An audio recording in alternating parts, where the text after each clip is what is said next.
আপনারা সবাই কেমন আছেন? নিশ্চয়ই ভালো আছেন। আজকে আমি একটা শর্ট ভিডিও নিয়ে আসবো।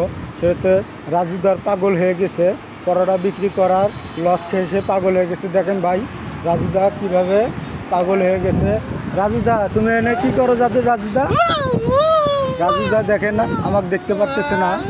রাজুদা, তুমি পাগল হয়ে গেছো কে? রাজুদা, তোমার ব্যবসা লস নাকি? রাজুদা, তুমি ব্যবসা লস করছো কেন?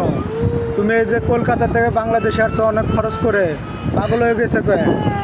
তোমার ব্যবসা কি সমস্যা হয়েছে রাজুদা? তার কারণ সে বলতে চাইতেছে আমার কাস্টমার নাই, এই জন্য আমি অনেক টাকা লস খেয়েছি এবং আমার অনেক বাকি গিয়েছে, এই জন্য লস খেয়েছি। দেখেন বর্তমানে সে কোটিপতি থেকে এখন শূন্যতা পথে এসেছে।